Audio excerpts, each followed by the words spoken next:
The Once and Future Fable number 5 by Zvi Maushowitz, June 30th, 2026.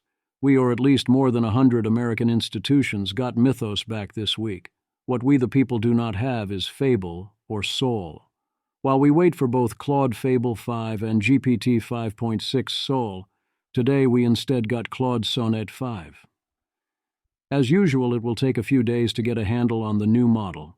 In this case, Anthropic is representing it as a cheaper and faster version of Opus 4.8. So even though the number says 5, this is a relatively minor development. This post expands the Fable series to cover all further developments this week surrounding the Mythos moment and the various aspects of handling our new ad hoc licensing regime and figuring out policy going forward, and other aspects of policy as well. This includes my notes on various rhetoric being pulled out, where I fear I end up saying similar things every so often, because we are doomed to repeat the cycle. I have accepted my role in that, but those are sections many of you can skip and are marked in italics accordingly as per usual. Table of Contents. 1. You should see the other guy. The other guy is the CCP. 2. DeepMind coders of the world, unite. Or get back to work. Your call. 3. Report your incidents. Yes, you should probably do that. 4. Good guy with an AI. You would very much like to stack the deck. 5. Free as in to give it a shot. The judiciary as AI regulator. 6. Everything is both speech and computer. They keep claiming this. 7. Lambs to the slaughter. Goodbye, Humphrey's executor. 8. A sign saying, beware of the leopard. I never could get the hang of Thursdays. 9. The once and present Mythos. Ask if being in a top institution is right for you. 10. What is to be done? Dean Ball offers his thoughts. 11. Distillation. Some people have views very different than my own. 12. What would banning open source even mean? 13. Open weight models are unsafe and nothing can fix this. You should see the other guy. Important context for discussions these days. Daniel F., AI Safety.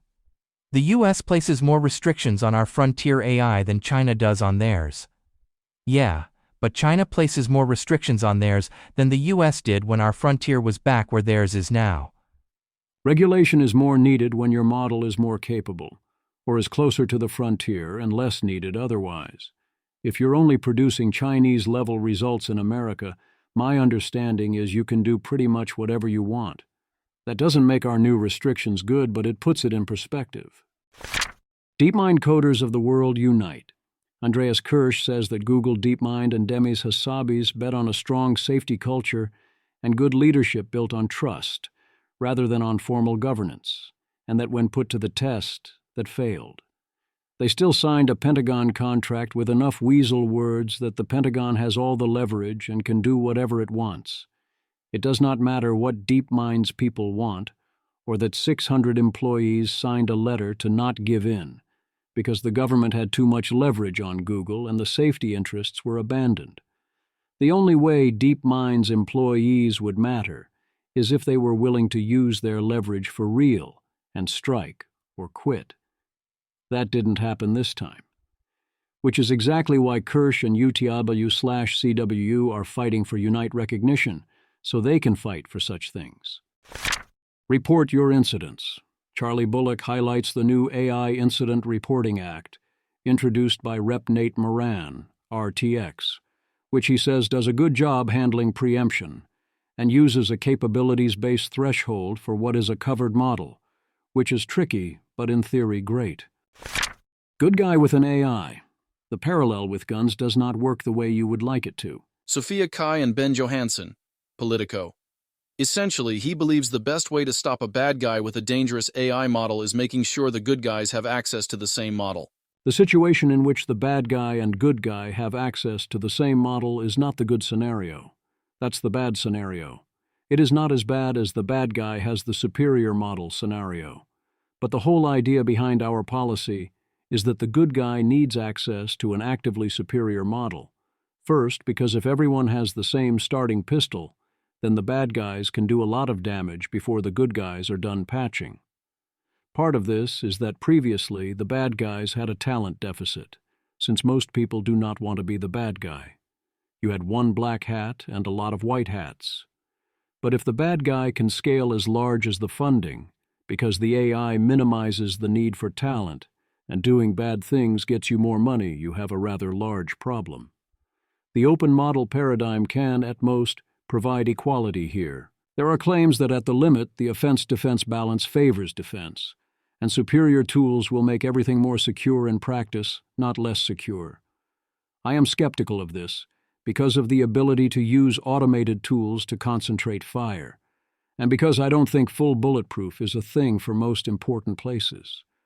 But even if it is true, you still need to get to that point. Realistic defense optimism depends on the defenders being given advantages, and us working hard to make it happen. It is not an outcome that happens for free. Free as in to give it a shot. So far, AI policy has been the executive throwing its weight around and Congress being unable to act. What about the judiciary? The judiciary can act with speed in some cases, and its rulings could do some very bizarre things. For example, the First Amendment was not at all designed for this moment, but it could get weird fast. Dean W. Ball. The most important legal questions in AI right now all relate to the First Amendment. What are the best fact patterns to demonstrate that the creation, distribution, and use of frontier AI is a form of protected expression? Who, outside the labs, has standing to bring such suits? We need to move beyond code is speech copium and beyond the impulse to post into the void. Courts will be where the issues of the last 2 weeks ultimately get decided. It's not going to be easy, given the national security implications, but also the underlying technology is a large language model, and this should count for quite a bit indeed. The best legal minds of our time should be stewing over these and many related questions. Some people in AI safety will respond reasonably with, won't this risk creating a situation where AI regulation, including the friendly, softer kind you, Dean, support, is impossible? Realistically, I think the answer here is no. This is part of why my regulatory focus has always been the frontier labs as entities rather than the models. It is true that 1A will place real limits on state intervention, and that some of those could bite in a world where, e.g., it is desirable to regulate alignment in high levels of detail. But this is the hard trade-off of 1A, and it always has been. Sovereignty in America rests ultimately with the people. The First Amendment was and is a wild leap of faith. At some level you have to choose. Do we, the people, maintain our sovereignty, or do we not? This does not mean models should have free speech, by the way. If we, the people, and yes, literally I mean any subset of humans, whether or not it is close to those who are considered Americans today, want to maintain sovereignty in any meaningful sense, in the face of sufficiently advanced AI, that is going to mean a variety of controls on various aspects of such AIs. If we don't do that, whatever else happens, such AIs will end up being the only ones potentially meaningfully sovereign.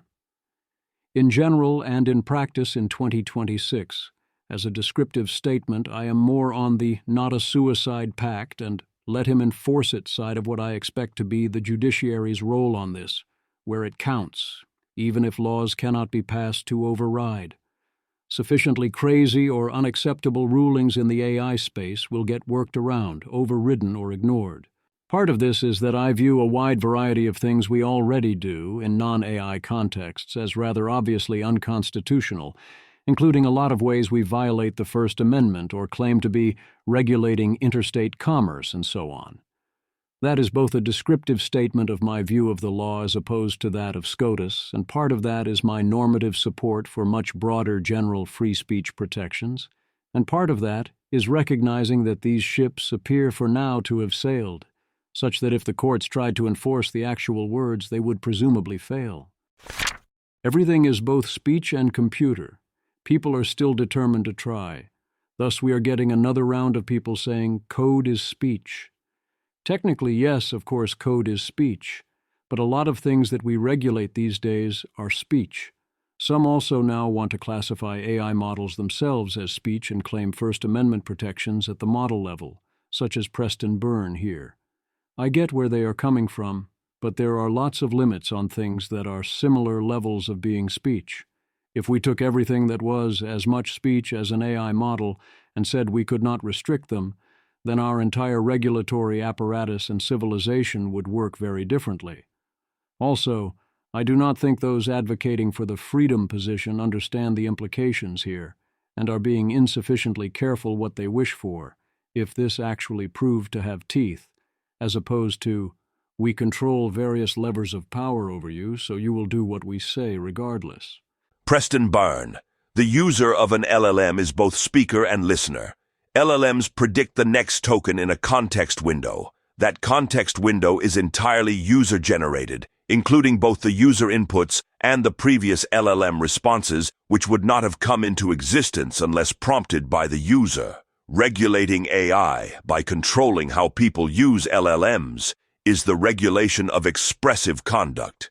It might be the province of Congress to regulate other AI like self-driving or industrial robots, but it does not likely have the power to control LLMs in the hands of ordinary people. As I said above, I don't think that holds as a practical matter of law, but courts surprise me reasonably often.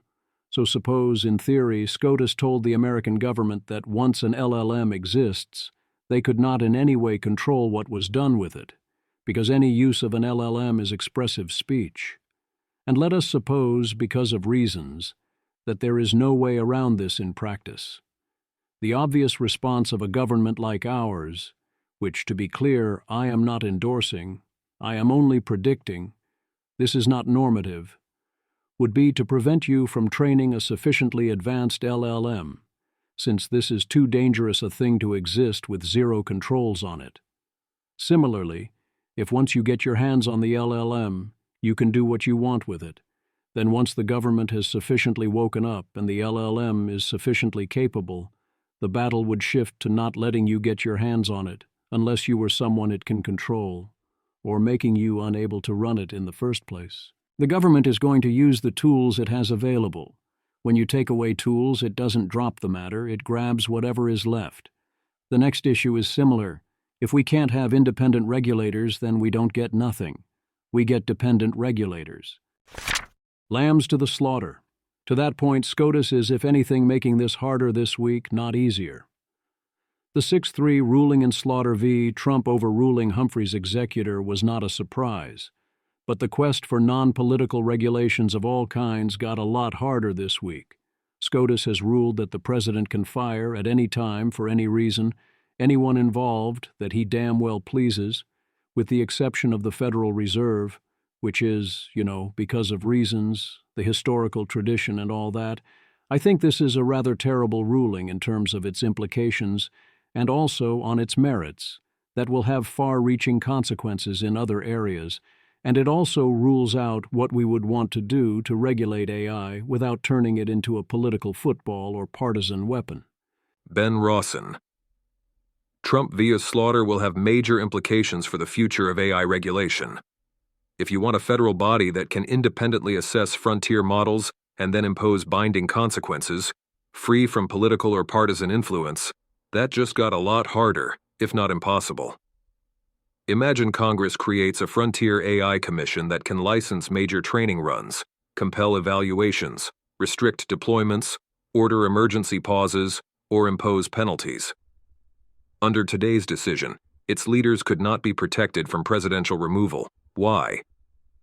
The court treated substantive rulemaking, investigations, enforcement, civil litigation, and in-house adjudication as executive power. A principal officer wielding those powers must be removable by the president at will. A general understanding that independence might be helpful is not itself enough. Otherwise, the same reasoning would protect the FTC, CFPB, NLRB, etc. The majority squarely rejected this technocratic argument. Dean Ball disagrees with me and agrees with SCOTUS's decision more generally, advocating stripping away the fiction of nonpartisan agencies like FTC and SEC and owning that they are partisan. In those cases especially, I strongly disagree. I think that even the fiction of such nonpartisanship is vital, and we should not return to a spoils system where the tools of financial and speech regulation are used openly for partisan advantage. Even if they're going to somewhat be used this anyway, having to somewhat hide and be ashamed of and not having the direct leverage mitigates the damage. How can we have a legitimate government, respected by the people, when it is known that such agencies are being used to hunt the president's political opponents and favor his friends and those who pay him money? Do you think that if a Democrat were to retake the White House, that this would not happen in reverse? I used to think it was good to strip away hypocrisy in such spots. Now I have a better appreciation for levels of friction and what happens when you create common knowledge that the norms do not hold, and I no longer think that. Dean W. Ball. Private governance institutions are one way to solve this problem. As I have written before, let's vest political decisions, questions like, how safe is safe enough, in political institutions. But let's place technical decisions. Once we've decided how safe is safe enough, how exactly do we determine this on a technical level, in the hands of technical bodies overseen by government? A decision like Trump versus Slaughter isn't the primary reason I was drawn to this notion, but knowing it would eventually happen certainly helped motivate my own research and advocacy of this idea. In the case of AI, I don't agree, but I see practical reasons why this is reasonable, such as the need to pay dearly for expertise. But that completely doesn't work for FTC or SEC. Perhaps, mostly kidding, no, don't actually try to do this. We can move Kaiser inside the Federal Reserve. I presume I am kidding, but also the main disaster scenario currently being contemplated is that cyber attacks compromise banks or the money supply. If we can place Kaiser in commerce, where it already clearly doesn't really belong, why not the Fed? Unfortunately, due to the Fed's limited powers, we cannot move the actual AI regulator itself inside the Fed.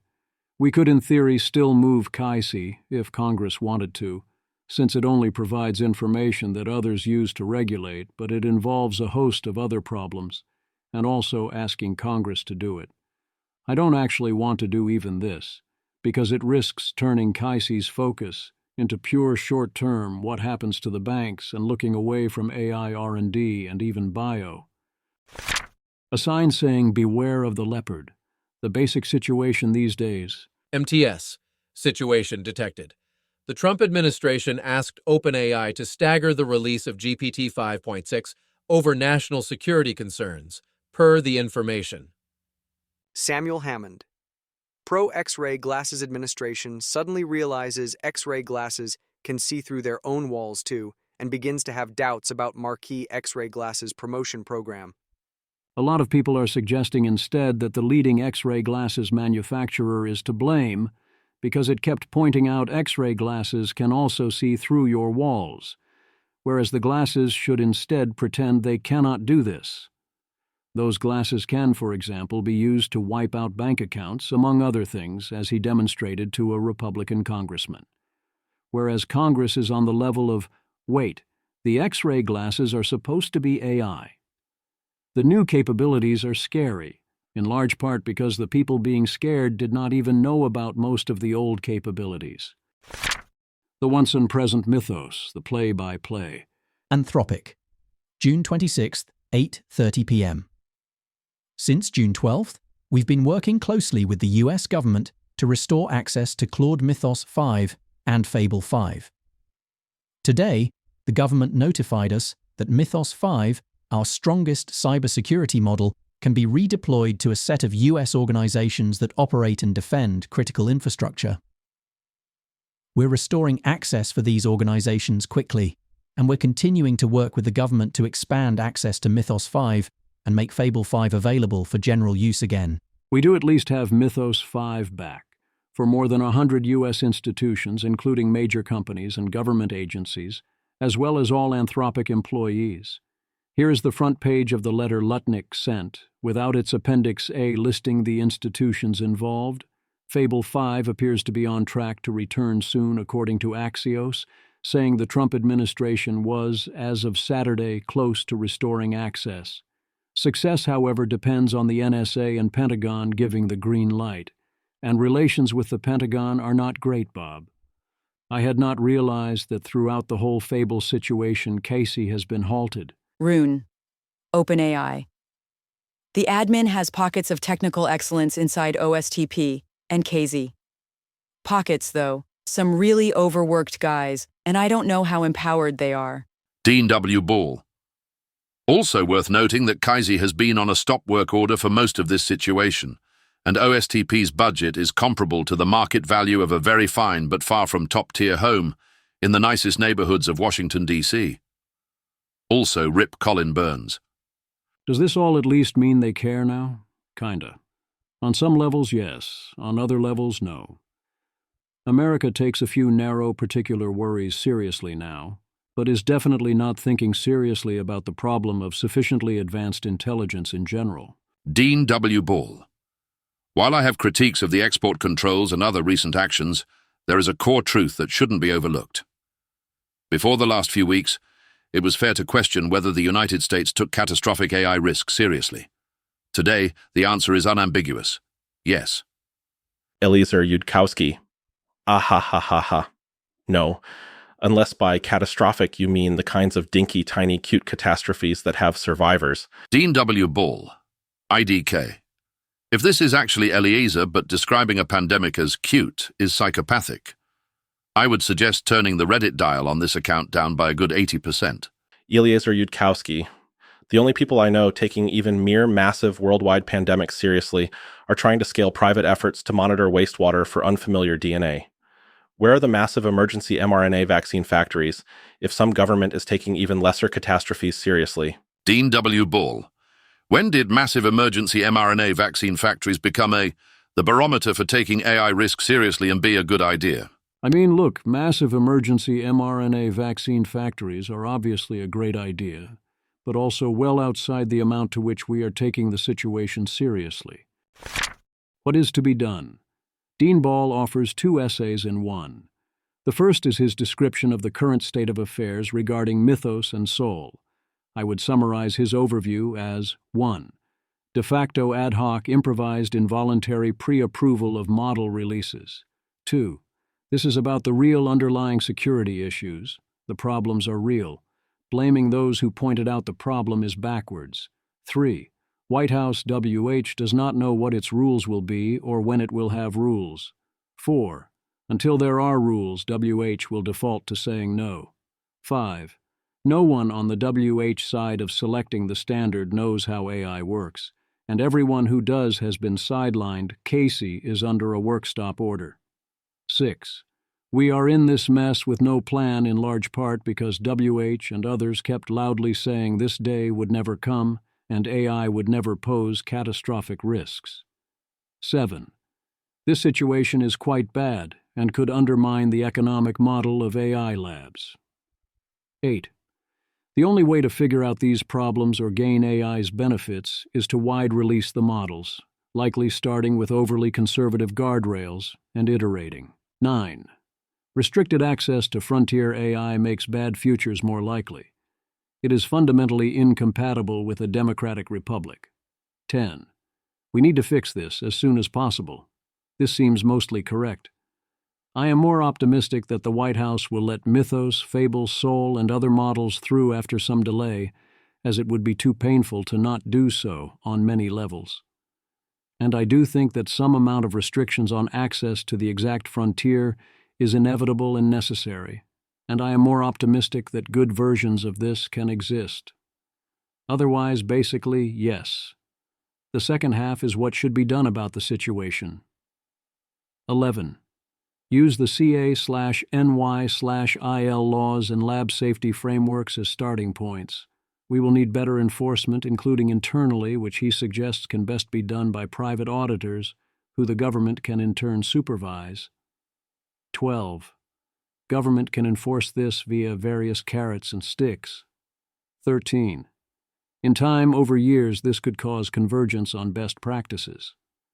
14. NatSec can and should also run its own tests and assist with cyber, bio, and other defenses. 15. As he has in the past, Ball emphasizes regulating the lab, not the model. 16. We have an emerging ecosystem to help with this. Frontier Model Forum, Averi, Meteor, Apollo, Fathom, AU Underwriting Company, etc. 17.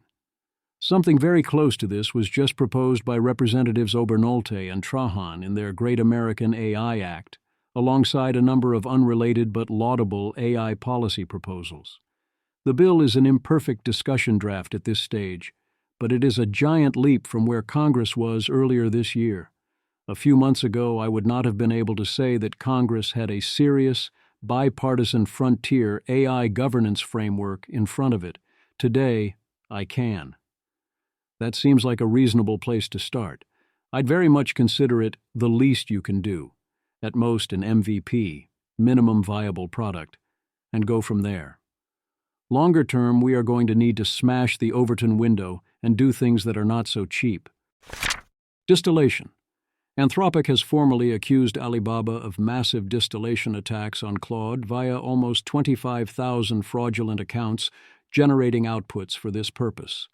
Even if you think there is nothing inherently wrong with distillation on incidental outputs, doing this systematically to generate specific training data using 25,000 fraudulent accounts is very direct and massive fraud and violation of the terms of service, not by a regular user but by a major international corporation.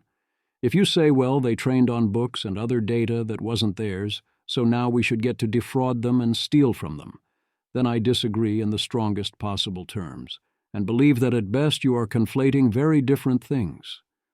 I reject any and all versions of this other person did this other bad thing, so I get to take their stuff or their work, or otherwise do whatever I want to them. If Anthropic was objecting to Alibaba training on Claude outputs that already exist in the wild, rather than generating outputs for this purpose, then I think you would have a potentially valid parallel. As a reminder, Google has an announced policy that it uses intentional silent degradation of outputs in response to distillation attacks on Gemini, and everyone seems fine with that. Anthropic presumably cannot follow suit, given the historical circumstances here, but I think for known distillation attempts in particular, as opposed to other forms of AI research, this is exactly the right response, and indeed by far the best plausibly effective response. The only other way to prevent this is to require proper access controls and use KYC, whereas if you simply don't want to help others do work, you should simply refuse or drop down to a previous model. In theory, Anthropic could have sued in court instead. The CCP would never cooperate, but Alibaba is big enough that American courts can potentially reach it anyway. Many years later, maybe that gets them some damages, but that money is unlikely to matter, and realistically, the courts are not going to move fast enough or treat this sufficiently seriously, or be able to get enforceable injunctions. There is an unsubstantiated rumor that GLM has an internal router behind their coding plan, where if you make an out-of-distribution query, they route it to Claude Code to use for distillation, which justifies them paying the API cost of doing so. I doubt this is actually happening, but is worth noting as a conceptual idea. What would banning open source even mean? Last week I discussed what it would look like if the USA wanted to ban open source. As Yoshavit points out, the only way to do this and actually stop the relevant threat models would involve Chinese and other international cooperation. Otherwise, you can mess up American ability to use such models, but that wasn't the concern. The exception, and the way in which ban open source is a coherent concept, is the sense in which it is already banned. You cannot open source a truly frontier model any more than you can serve it to customers without the White House's permission. This has been true for a while now, but it never came up because the economics do not make sense. The moment you have an actually frontier model, you try to charge money for it. But if Anthropic or OpenAI got the urge to put their good stuff on Hugging Face for some reason, they would find out they are very much not allowed to do that. Open-weight models are unsafe and nothing can fix this. One reason is that if you put restrictions in, it is rather easy and cheap to take them out again. Obliteratus is one way to do that in many cases. The other reason is simpler. There's nothing to fix. The lack of safety is the point, which, to be clear, is absolutely a great thing in many contexts, If you know what you are doing, you absolutely do often want the unsafe version of the thing. It's a poor atom blaster that won't point both ways, intelligence is not type safe, and so on. Coin Bureau, Anthropic CEO Dario Amodei, told lawmakers that open-source AI is moving down a very dangerous path. He warns that once powerful models are released openly, companies lose the ability to monitor misuse, revoke access, or update safety guardrails. That's exactly why some people want the open models. The meme version is this. Image. A meme contrasts two reactions to the same claim: that openly released powerful AI models prevent companies from monitoring misuse, revoking access, or updating safety guardrails. One person treats that as alarming, while another treats it as exactly the benefit they want. Open model advocates don't claim these things are false, they're just the happy guy. They don't want anyone monitoring their usage, revoking their access, or updating, or preventing the removal or circumvention of safety guardrails. They want powerful AIs that will do whatever the user wants them to do, full stop. What they're big mad about is the idea that this could also have downsides. If such AIs are sufficiently advanced AIs, then that implies the ability to do a number of potentially highly dangerous things, including in cyber and bio, and up to and including going fully rogue or going out to pursue maximalist goals by any means, regardless of whether those asking are little tech startups in the valley, North Korean hackers, AI successionists, or omnicidal terrorists. Doesn't matter. Quite frankly, among certain crowds, people just aren't taking any of this seriously. And hopefully this can help you understand how much to not take those people's demands seriously either, other than as vibes. Image. A poll asks whether Mythos, GPT 5.6, and similarly capable models should be open-sourced. With 2,023 votes and 23 hours left, about 81.6% voted yes, 10% voted no, and 8.4% chose to see results. I assure you that no, you do not want them to dump Mythos onto Hugging Face. You would not like what happened to your life next.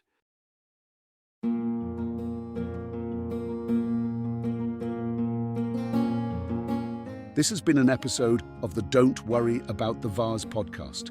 If you enjoyed this podcast, please visit thezv.substack.com to support the author. If you enjoy having AI-narrated episodes, please note this is a listener-supported podcast. To receive new posts and support the cost of creation, consider becoming a subscriber at dwatvpodcast.substack.com. Thanks for listening.